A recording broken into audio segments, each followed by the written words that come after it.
Hey guys, welcome back to HD Movie Recaps. Today we're going to recap American science fiction comedy drama called Downsizing. My name is Peter. Alright, let's begin. In this world, technology has advanced to the point where people can shrink themselves to just 5 inches tall with this technology. Individuals require a smaller amount of food, can live in luxurious mansions, and a few dollars in the real world translates to millions when you're miniaturized, due to overpopulation and global warming. Norwegian scientist Dr. Jorgen develops downsizing, a process where people are transformed from their original size to only 5 inches tall. He gathered the first 36 volunteers who underwent the procedure, including himself and his wife. After shrinking them, they were placed in a breathable protective enclosure that is only 7 meters long to avoid danger from animals and insects. Inside this bag is all the garbage that 36 people produced in 4 years. There are almost no side effects, and even the first miniature babies were born. The news spread worldwide, and our protagonist, Paul, was amazed by this discovery.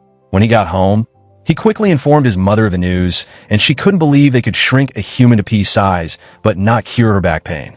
10 years later, the procedure is done daily, with more and more people shrinking themselves due to a lack of food, water, and other resources. As small people need far less space to live, they can easily buy a mini mansion, eat only a couple of grams of food daily, and save their money. Paul is now working as an occupational therapist and lives with his wife, Audrey. They're struggling with financial problems. Paul has always wanted to live in a bigger house, but he could never afford it. Paul and his wife attend a party where he meets his good friend and his girlfriend. Dave tells Paul that this was not just to save the planet, but rather to save himself, and informs him that their shrunken community has the best houses, equipment, and doctors. With all their expenses reduced, they no longer need much money. Instead, they just read books, play music, and enjoy their days. This made Paul contemplate the future after the bank rejected his mortgage loan. He and Audrey decided to explore the shrinking community themselves. They were amazed by what they found. A full set of diamond jewelry cost only $80. Their current assets valued at $152,000 would be equivalent to $12 million in a shrinking community. They could buy a car, a luxury house, and everything they had always desired. They immediately decided to go through the procedure. Both of them quickly sold all their belongings and assets, quit their jobs, and said goodbye to their loved ones. On their way there, we can see that a bus has been developed to transport both normal-sized and small people. After signing all the necessary papers, doctors shaved their heads and removed their tooth implants. They injected them with a shrinking serum and placed them in the transformation room sometime later. Everyone was downsized and scooped up with a spatula to be taken out in small beds, and they're taken to the doctors who are also downsized. The doctors reattached Paul's prosthetic teeth. When Paul woke up, the nurse handed him a cookie, the size of an ordinary one, but in this world, it could sustain him for days. He asked about his wife's whereabouts, and she brought him a phone. Audrey started screaming at him because she didn't know they would shave her head and eyebrows, accusing him of making her go through it.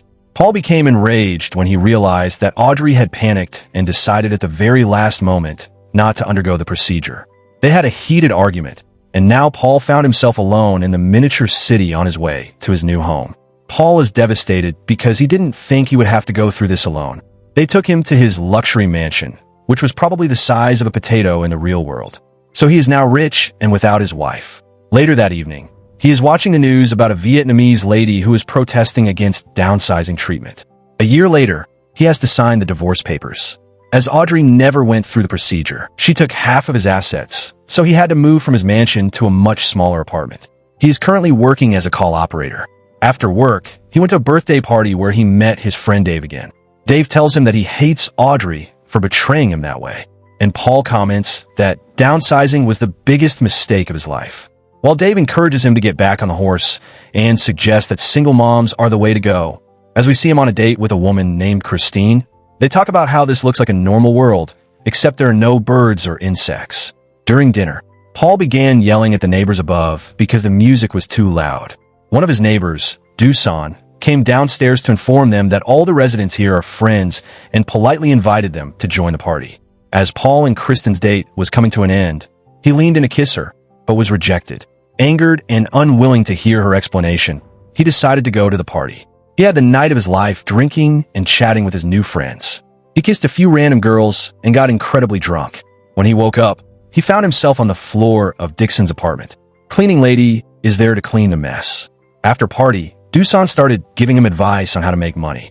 He explained that people became small so they could buy and acquire things they couldn't normally afford. Paul could take the luxuries of the normal world and sell them here, in thousands of pieces. As Paul went to the bathroom, he noticed the cleaning lady stealing medicine from Doosan's cupboard. He immediately recognized her. She is a woman named Lon, a protester against the shrinking surgery. She was shrunk against her will and put to a small prison, which she escaped. Paul helped her adjust her prosthetic leg, and she mistakenly thought he was a doctor. She told him her friend was dying and needed his help. They got on a bus and traveled so far that Paul began to worry they would leave the community. When they arrived, he realized that there were also poor people who couldn't afford to eat, have normal homes, or even see a doctor. The woman informed him that her husband had died during the shrinking operation because the doctors had forgotten to remove his gold teeth, which caused his body to explode while shrinking. She also revealed that one of her friends had cancer but couldn't afford treatment, which was why she had been stealing painkillers. After doing everything he could, Paul had to go to work. But he couldn't stop thinking about the poorer part of the community. The next day, he returned, and Lauren informed him that her friend had died. Later, when Paul tried to fix her prosthetic leg, he ended up breaking it. In response, he carried her around and cleaned houses for her. Some of the residents gave them food leftovers, which they shared with the poor and hungry. Paul quickly became beloved in this impoverished part of the community, helping people with their illnesses. And in any way he could. One day, Doosan called for a cleaning service and was surprised to see Paul among the other workers. He told Paul that they had a chance to make a fortune and asked him to go to Norway with him to deliver a secret item.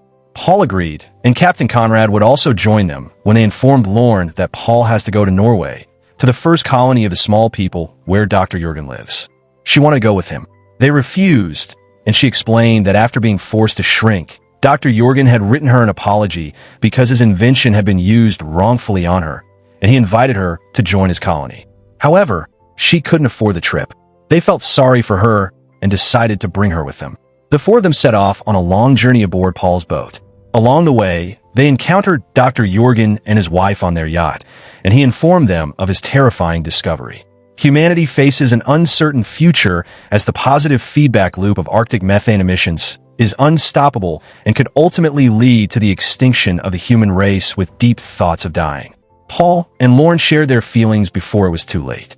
Upon arriving at the first colony, Paul learns that Dr. Bjornsson had anticipated such a scenario and created a large vault within a mountain to protect the colony and preserve humanity. In the event of an extinction, their descendants would emerge when the surface environment stabilizes in approximately 8,000 years. Everyone has faith in Dr. Jurgen and supports him, and Paul is amazed by the speech. Eager to explore the vault, Paul invites Lauren Tron to join him, but she declines, insisting that he doesn't need to enter the vault and can make a difference in their community by returning. Paul decides to go into the vault because once the doors are sealed, they won't open for the next 8,000 years. Ultimately, as the vault door begins to close, Paul changes his mind, opting to leave with Lauren, Dawson, and Conrad back in Leisureland. Paul helps Lauren train with her efforts to provide essential aid and supplies to the people living in the slums. And that's where the film ends.